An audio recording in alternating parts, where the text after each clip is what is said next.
Good evening and welcome to our latest episode of Book Talk. I'm your host, Steve Seitz. With me today is Stuart Strothman, who teaches at the Bellows Falls Middle School and who has written a pioneer narrative, as I understand it, titled Sackett. So could you tell us a little bit about yourself and a little bit about the book? Sure. I am a member of the Putney Historical Society, and as a result, I wound up researching this character Sackett. The brook in our town is called Sackett's Brook, and when we were writing the history of Putney, Vermont, which looks like that, we were deciding what to say about the brook because nobody knew where it got its name. And I discovered that there was a character named Sackett, a Native American who was fighting against the British for the Abenakis, and he apparently was the namesake of the book. Now, at the time when we were writing the book, I couldn't prove that, and I'm pretty close to proving it. I still haven't proven it definitively, but we were writing the text, and the person who was running the project didn't want me to even write that it might have been named after Sackett. I have a background in Native American studies. I went to SUNY New Paltz and I got a degree in history there. I studied under a guy named Larry Houtman, wonderful Native American historian, unusual person. He's actually a Jew from Brownsville, Brooklyn, but he was instrumental in helping Iroquois tribes establish their land rights in a variety of places in New York, Salamanca particularly, where they had 99-year leases, and he had done a lot of research. And he was a very interesting man and my advisor, and he inspired me to learn more about Native Americans, a topic that I was already interested in. I also worked on the Hudson River sloop Clearwater, and on that boat, which its mission is about education about the Hudson River, it's about advocacy for the environment, and it's about celebration. And on that boat, I did a lot of history talks, and I had the opportunity to share my knowledge about Native Americans. I moved to Vermont and became involved in time with the Putney Historical Society here in Putney. And with this topic, it really got my interest. I discovered about a year after writing this history of Putney, Vermont, that the personality, Sackett, was apparently the son of an abducted little girl, a 5-year-old who had been abducted from Westfield, Vermont. Her father, John Sackett, was an original settler of very early years, the frontier town of Westfield, Vermont, Westfield, Massachusetts, which not far from where Riverside Six Flags is now. But in any case, back in that time, it was a frontier town, and the tribe there was called the Warrenokes. There was a very famous Native American by the name of Greylock, and you can still see his name in many places in Massachusetts. And the tallest mountain in Massachusetts is named after him. And he was in that area, and so I read in the history of Westfield, Vermont, I keep saying Vermont, the history of Westfield, Massachusetts, that in any case, that Elizabeth Sackett had been abducted. And About when was this? What year? It was 1682, exactly. So 7 years after King Philip's War, and there had been a whole lot of upheaval in 1675. John Sackett's barn, his house, was burned by Native Americans. They all had to retreat to Springfield, which was also burned. There were a number of massacres there, down a little south of there was a well-known battle. And so apparently this little girl was abducted, and I don't have any proof. In fact, it may not have been the case, but in my book I had Greylock abducting the girl. Now, according to the record, she was abducted and she was brought to Sackett, which was a major Native American settling location after they were really refugees from Westfield, from Roanoke. And many of them went there. There was a governor of New York named Governor Andros who planted a tree to kind of bring everyone together and try to bring the Roanoke and really the western Massachusetts Native Americans into New York.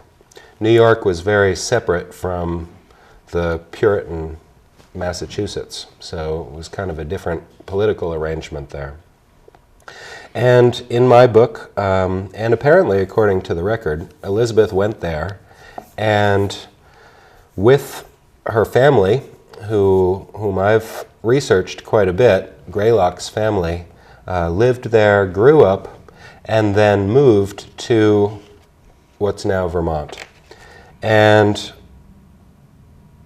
in my story, and I had to make up a lot of it because the details on her are fairly sketchy, but she married, took a husband, an Abenaki, and in my story I have that happening in the salmon fishing ground of what's now Bellows Falls.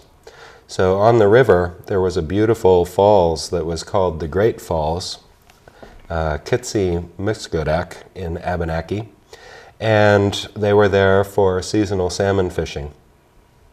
I'd like to read this very short portion of what it says in Roanoke, The History of Westfield, which I found online, and this is what really piqued my interest in this topic. It says that the records show that Elizabeth Sackett died on June 15, 1682, but long research proves this was false. Elizabeth was actually captured by Indians during a raid, other members of the family managing to get safely into the log house. Reverend E. Davis, in a history of this area, mentions the fact that the Indians captured a daughter of John Sackett and took her to northern New York, which was almost definitely Scatticoke, although I have no specific proof of that. Here she was raised as an Indian. Later, around 1710, Elizabeth visited Westfield with her Indian husband and a son and daughter. As they were not used to living in a log house, they built a teepee, and it probably wasn't a teepee because we're a long way from the Great Plains. It was probably a smallish wigwam, which is a local Abenaki term. That was what Abenakis and Algonquins called their houses. Would that be sort of, what would a wigwam look like? A rounded, a normal wigwam would be a rounded dome, maybe about 7 feet high, made from saplings and then covered in birch bark, which is waterproof if it faces out. And so that was a common way, but also common among the Abenakis was sort of a longhouse version where multiple families lived in the same house and would have a fire for each sort of nuclear unit of the family. I see. So she would have lived in a space like this. However, when she was visiting her family, and apparently she did a couple of times, and in my novel I've had her visit a few times, she would have just built something simple. But she had a son, and she had a daughter. There's a record of this. And the daughter, I actually don't have a record of her name, but it says here that as they eventually left, and Elizabeth never returned, but her son grew up to be an Indian chief and took his mother's name of Sackett. In later years, Chief Sackett was well known around the area for his raids, and he is mentioned by J.G. Holland in his History of Western Massachusetts as having attacked a detachment of soldiers near Heath, Massachusetts in 1748. So apparently, this young man, who was probably born around 1700, became a major Abenaki leader in the French and Indian and English War through a variety of important battles. in my novel, I follow three separate people at different times. I follow Greylock, who is known as Wawanalet in Abenaki. His name means he who fools others and puts them off the track.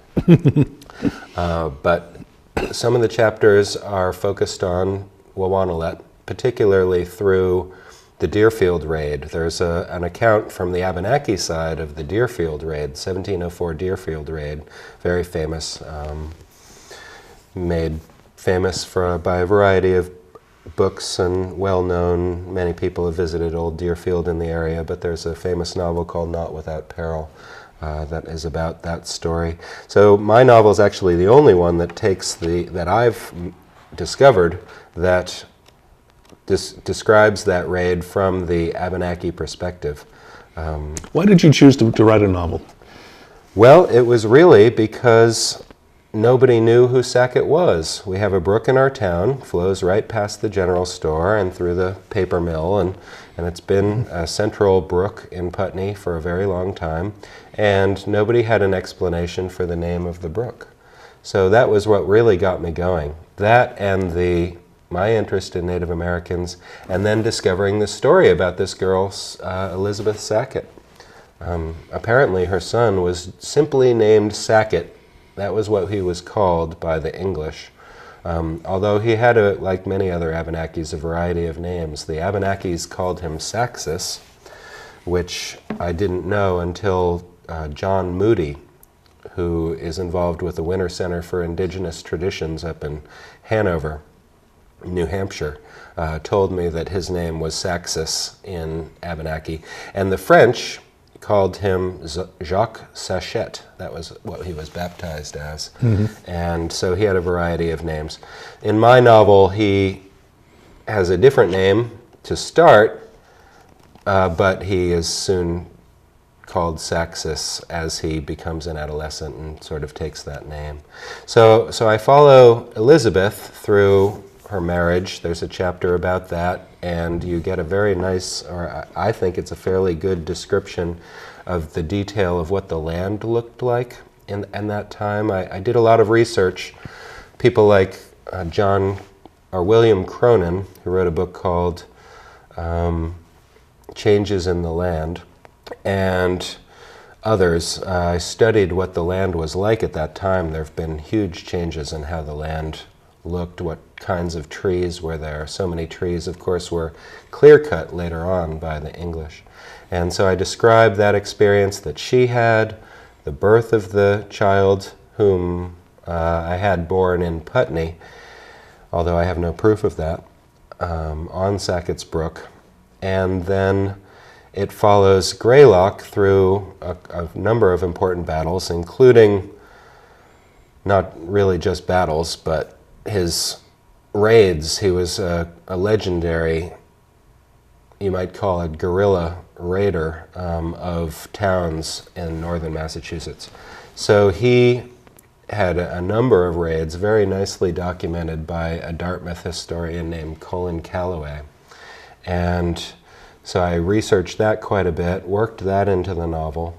And then later on in the novel, it really follows Sackett from this young man from the 1720s all the way to 1763, which is really when the Abenakis lost, the French lost, 1760. Rogers' raid happens on the hometown that they have, Odanak, which is also called St. Francis, where all the Abenakis went. Essentially, it was a real refugee center.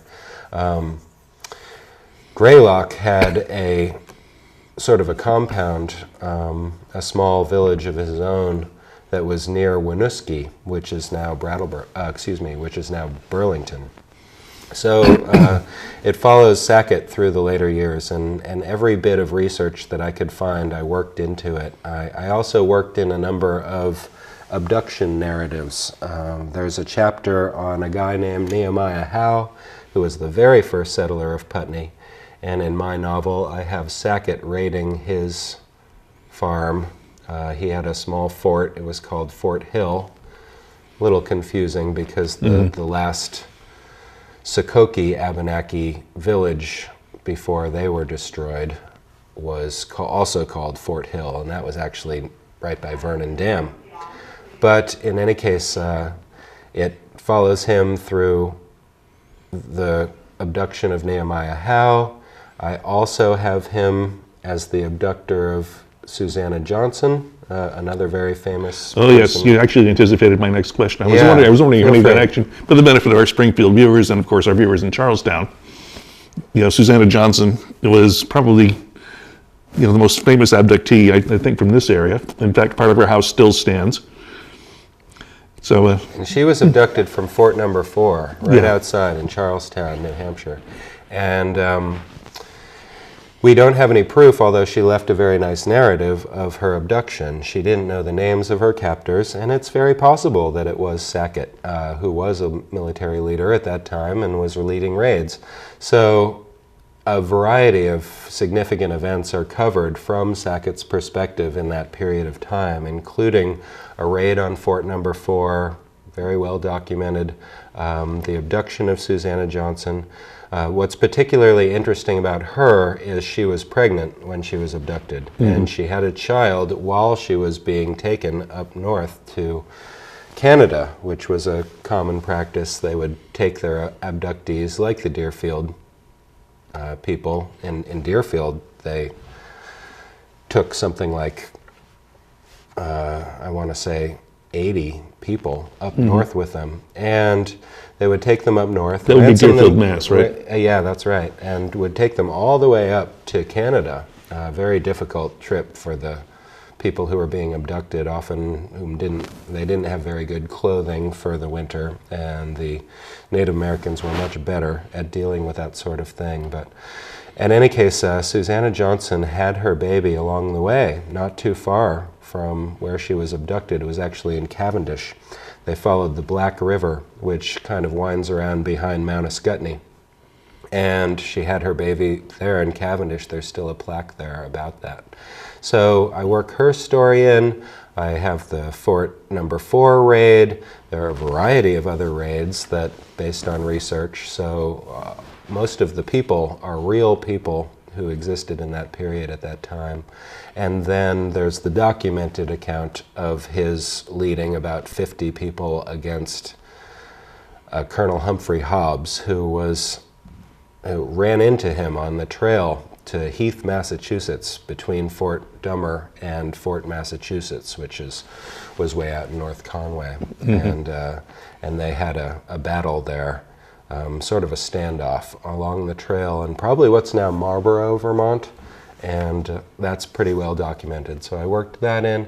And then finally it winds up with a visit to the Sackett homestead in Westfield, talking to a grandson of John Sackett named Daniel Sackett, and my Sackett is there talking to him. That's how the novel finishes. Oh, how marvelous! So, I take it you're still researching the history of the area and still coming up with new things. Will you be revising this book down the road? Well, it's been through a second revision already. This is in its second printing, and a couple of things I was able to do in the second printing that I think improved it a great deal. One was I was able to print more and That's always a good knock thing. off the price a little bit. Went down to $16 from $18. But also I included a map, which I drew myself based on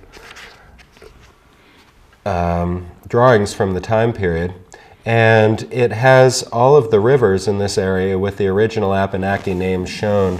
And it has the locations of colonial settlements. It's very small and difficult to see. Yeah, there. if you can get it a little closer, great. If not, one more reason to pick up the book. But it has the names of Abenaki settlements as well. And they're actually in the original Abenaki. And I included a small section which had been left out of the first book, and I made a few edits. I included the map, brought the price down a little bit.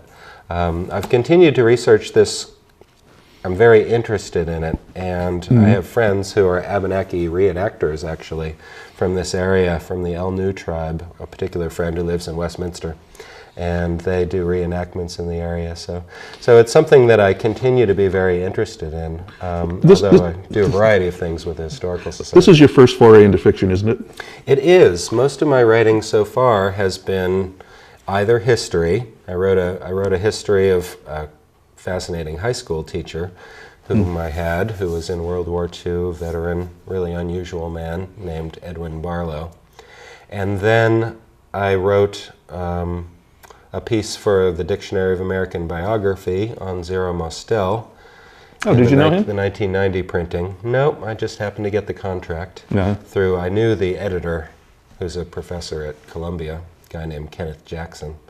And I then started to work at Landmark College, actually, with Susan Austin. That's my wife, for those of you who don't know. His wife. Yeah. And there I wrote a number of books on teaching writing to college students with learning disabilities. So I've really had a variety of nonfiction, and this is my first effort in historical fiction and fiction. So how did you approach the characters? They were real life people, and there's not a lot of information about what they actually said. Yeah, it was. So how did you make people out of them? Did you have to go back and do a lot of research into the writings of the time to get the dialogue right? What I did is I really steeped myself in study of the land, in study of the culture. I tried to learn as much as I possibly could about the people, who they were, where they were, the migrations. Because essentially what the Native Americans were dealing with was an unbelievable loss and defeat over a period of a couple of centuries. They were in refugee status, streaming out of the Massachusetts colonies where they were being killed. You know, there was a lot of killing on both sides, but there were massacres, there was a lot of disease. Some of the statistics that really stick with me, apparently in North and South America, 90% of Native Americans died of disease alone, largely before most of the settlers moved in. So I studied all of those things and then tried to work on describing the land. I studied the story. I visited the Sackett's homestead. You can still go down to Westfield, Massachusetts and visit the Sackett Tavern, which is very close to where John Sackett's homestead was. They were actually very helpful down there. I gave a talk for the Sackett Family Association and have been involved with the Westfield Historical Society as well. Having done all that, I really tried to imagine what the story would have been like and created the story just trying to describe the land in as much detail as possible and describe what I thought the characters might be experiencing. It was a real challenge of imagination as an author to try to render what their lives might have been like. Mm-hmm. Well, there's so much you have to fill in. Yeah, I loved the challenge of it, and I loved the experience of imagining all of those things. One thing that's a little unusual about the novel, and I think unique, although it poses a little bit of a challenge, is that in working with John Moody and in studying Abenaki history, and Gordon Day, who was a very famous scholar of Abenakis and created a dictionary of their language, I decided to, once we were really into the Native American thread of the novel, to put all of the animal and plant names in Abenaki. And there's a glossary, and the place names as well.